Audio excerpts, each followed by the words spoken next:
शहदादकोट खां रिपोर्ट कर रहियो आहे गुलज़ार अहमद चांडियो। 12 रबीउल अव्वल विलादत बासादत हज़रत मोहम्मद मुस्तफ़ा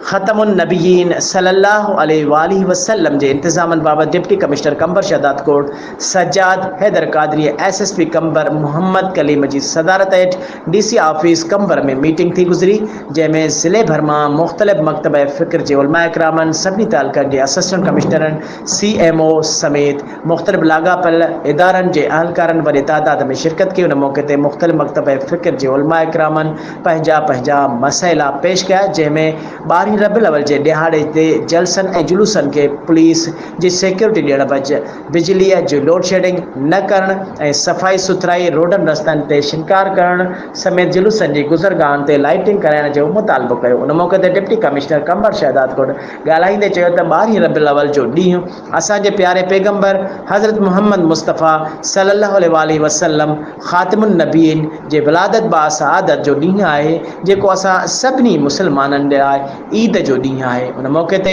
डिप्टी कमिश्नर कंबर सिहत खाते जे अमलदारनि खे हिदायत कई त एम्बुलेंस ऐं डॉक्टरनि जी मौजूदगीअ खे यकीनी बणायो। AC ऐं CMO साहिबान खे हिदायतूं ॾींदे चयो त 12 रबीउल अव्वल जे ॾिहाड़े ते पंहिंजे तालुक़नि में मौजूदु रहनि ऐं जलसनि जुलूसनि जे रस्तनि ते सफ़ाई सुथराई पाणी जो शिनकार करण सां गॾोगॾु सरकारी तोड़ी गैर सरकारी इमारतुनि ते चरागाह पिणु कई वञे। SSP कंबर शहदादकोट मोहम्मद कलीम ॻाल्हाईंदे चयो त असांजी पुलिस जा जवान हर वक़्तु मौजूदु आहिनि। 12 रबीउल अव्वल जे ॾींहुं सॼे ज़िले जे दाख़िली ऐं ख़ारिजी रस्तनि जी कड़ी निगरानी कई वेंदी। ज़िले अंदरि जेकी बि जलसा ऐं जुलूस निकिरंदा उन्हनि जी सख़्तु सिक्योरिटी